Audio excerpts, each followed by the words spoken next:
The 8,151st meeting of the Security Council is called to order. The provisional agenda for the meeting is Non-Proliferation, Democratic People's Republic of Korea. The agenda is adopted.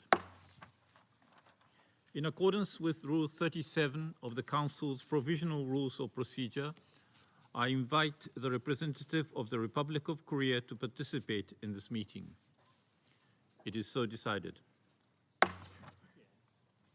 The Security Council will now begin its consideration of item 2 of the agenda. Members of the Council have before them documents S/2017/1092, the text of a draft resolution submitted by the United States of America. The Council is ready to proceed to the vote on the draft resolution before it.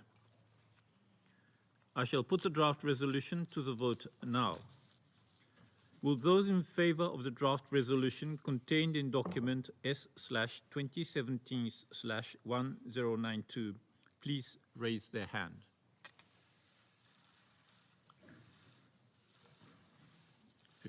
Thank you. The result of the voting is as follows.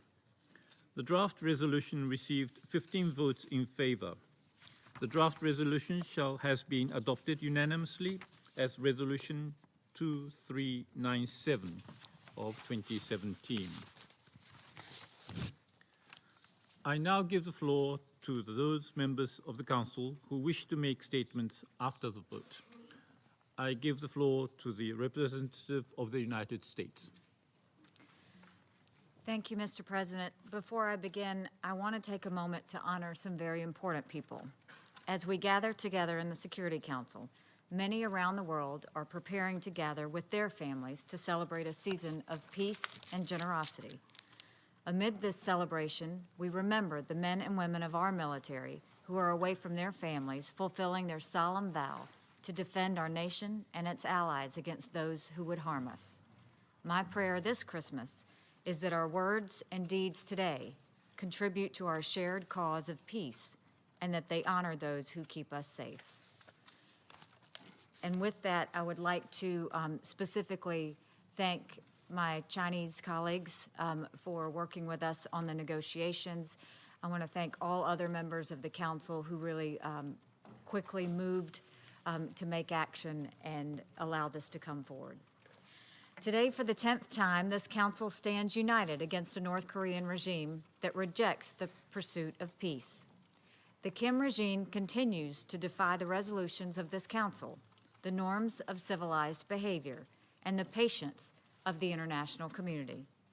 Their arrogance and hostility to anything productive has set their country on a destructive path. 9 times before today, we have asked the North Korean regime to choose the path of peace. And if they do, we would welcome them back into the community of nations.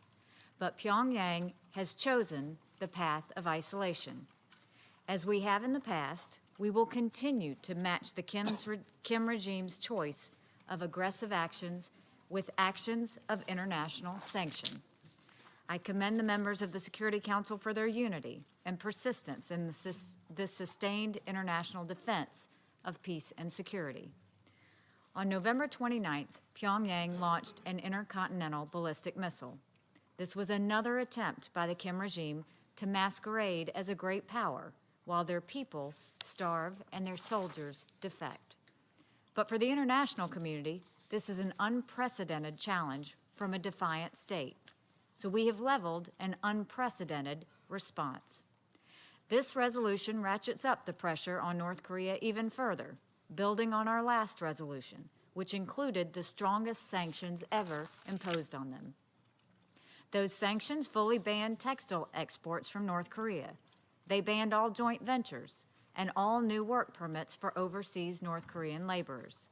And critical to the regime's ability to develop its nuclear and missile programs, the previous resolution cut off 55% of refined petroleum products going to North Korea. Today, we cut deeper. After North Korea's September nuclear test, this council capped refined petroleum exports into North Korea. Today's resolution achieves an 89% total reduction of the Kim regime's ability to import gasoline, diesel, and other refined products. And should the North Korean regime conduct another nuclear or ballistic missile test, this resolution commits the Security Council to take even further action. It sends the unambiguous message to Pyongyang that further defiance will invite further punishment and isolation. The September resolution banned all new permits for North Koreans who work abroad and send the majority of their earnings to Pyongyang. This is a source of over $500 million each year to the Kim regime. Today's resolution goes further. It requires that countries expel all North Korean workers within 24 months. Previous resolutions banned 90% of North Korea's exports. This resolution bans all remaining categories of major North Korean exports, a loss of nearly $250 million in revenue to the regime. Previous resolutions cracked down on smuggling of banned items like oil and coal, but sanctions evasion has continued. So this resolution closes the loopholes in the system and requires countries to seize and impound ships caught smuggling illicit goods. The list goes on. The unity this council has shown in leveling these unprecedented sanctions is a reflection of the international outrage at the Kim regime's actions. But we're not the only ones who are appalled by the North Korean regime. We're not the only ones sacrificing for a solution. Not even close. At our last meeting on North Korea, I called on all nations to sever diplomatic and trade relations with North Korea. I reiterate that call today. For any nation that continues to support the Kim regime, I ask you to consider the nature of this regime. Consider this crisis through the eyes of the North Korean people. Imagine being a North Korean soldier, so desperate and so ravaged by hunger and disease that you would take 5 bullets from your fellow soldiers in order to escape across the DMZ. Imagine being a 12-year-old in North Korea and being forced to attend public executions as a reminder of what would happen if you step out of line. Imagine being a mother so desperate for a better life for your child that you would risk rape, torture, and imprisonment if you were caught trying to leave the country. And then imagine getting caught, being forced to abort your baby without anesthesia, and then trying again and again to escape. These are real stories of real people. These things happened. They should motivate us to do more. I'm grateful to my colleagues for the serious measures we have enacted on behalf of the North Korean people, and I ask you keep them in your thoughts and prayers this holiday season as we continue to fight against this, the most tragic example of evil in the modern world. Thank you. I thank the representative of the United States for her statement. I now give the floor to the representative of the United Kingdom.